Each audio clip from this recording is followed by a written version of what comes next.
Welcome to પ્રાપ્તિસ kitchen. આજે આપણે બટેટાનું એકદમ અલગ રીતે શાક બનાવીશું। આનું નામ પણ હું તમને કહીશ, તો છેક સુધી વિડીયો જોજો। તેના માટે મેં અહીં 4 મીડિયમ સાઇઝના બટેટાને આ રીતે પતલી અને લાંબી સ્લાઇસીસમાં કટ કરી લીધા છે। આપણે બટેટાની છાલનો ભાગ કાઢીને આ રીતે તમે જોઈ શકો છો। મેં થોડી જાડી અને થોડી પતલી, એટલે કે વધારે પડતી જાડી નથી રાખવાની સ્લાઇસીસને, અને આ રીતે લાંબી લાંબી ચિપ્સની જેમ કટ કરી લેવાની છે।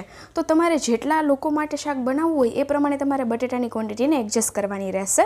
હું અત્યારે 4 લોકો માટે બનાવું છું, એટલા માટે મેં 4 મોટી સાઇઝના બટેટાને આ રીતે ચોપ કરી લીધા છે। હવે આપણે તેમાં થોડા ડ્રાય મસાલા ઉમેરીએ। તો પહેલાં આપણે 1 ચમચી જેટલું ધાણા જીરું પાવડર ઉમેરી લઈએ। ત્યારબાદ તેમાં પોણી ચમચી જેટલું લાલ મરચાં પાવડર ઉમેરી લઈએ, અથવા તમારે તીખાશ જોઈએ એ પ્રમાણે ઉમેરવાનું।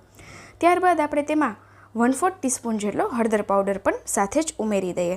તો આ બધા મસાલા આપણે ઉમેરી દેવાના છે। ત્યારબાદ અહીં અડધી ચમચી જેટલી આદુ અને લસણની પેસ્ટ છે તેને ઉમેરી દઈએ।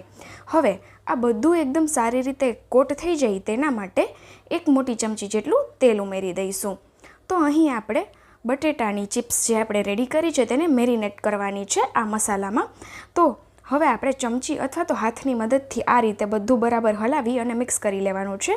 બટેટાની એક સ્લાઇસીસ પર એકદમ સરસ મસાલાનું કોટિંગ આવી જાય એ રીતે આપણે બધું બરાબર મિક્સ કરી લેવાનું છે। તો બટેટા છે તે સૌ કોઈને પસંદ હોય છે, તો તમે આ રીતે બટેટાનું શાક બનાવશો તો કંઈક અલગ પણ થશે અને સાથે જ બધાને પસંદ આવશે।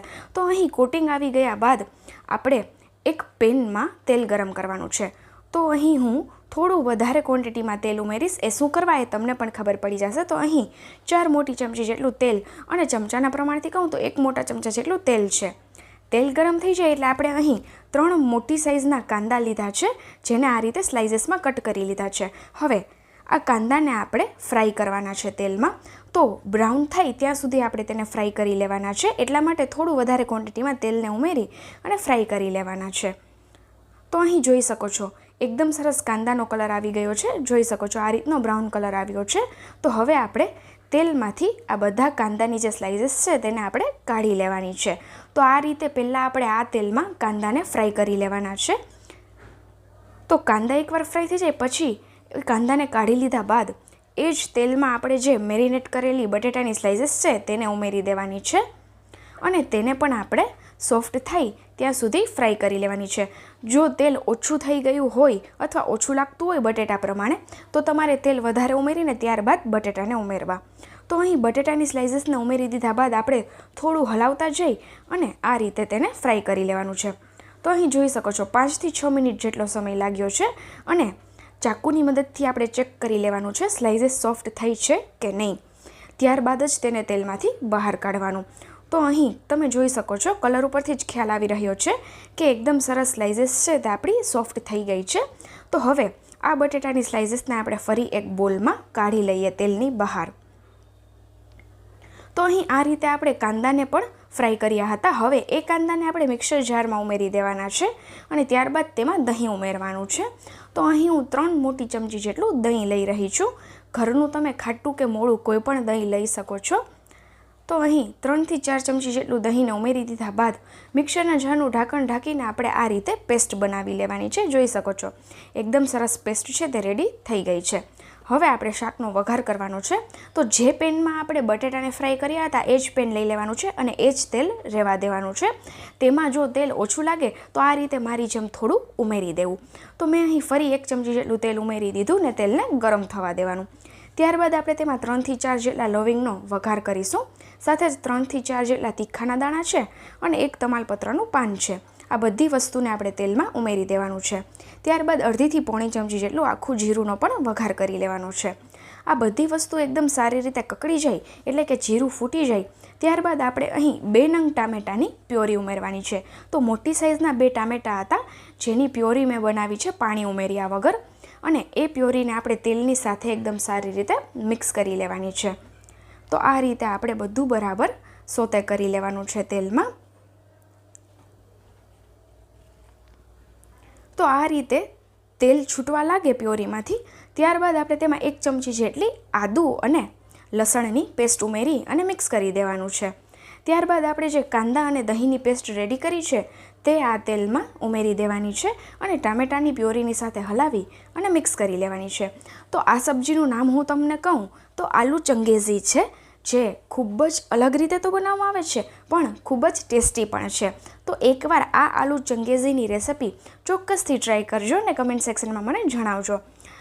ત્યારબાદ આપણે મિક્સર જારમાં 1 વાટકા જેટલું પાણી ઉમેરી અને હલાવીને ફરી આમાં મિક્સ કરી દઈએ.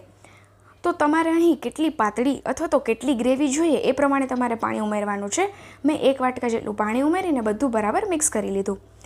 આ રીતે 2 મિનિટ બાદ બબલ્સ આવવા લાગે ત્યારબાદ આપણે તેમાં ફરી મસાલા કરીશું.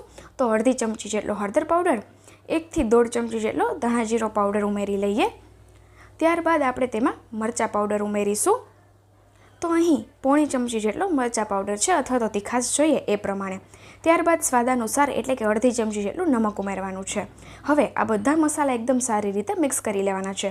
તો આજે આપણે ડ્રાય મસાલામાં ઉમેર્યા છે એ ટામેટાની પ્યોરી અને જે કાંદાની આપણે પેસ્ટ કરી હતી તેના પ્રમાણમાં ઉમેર્યા છે. તો એ વાતનું ધ્યાન રહે.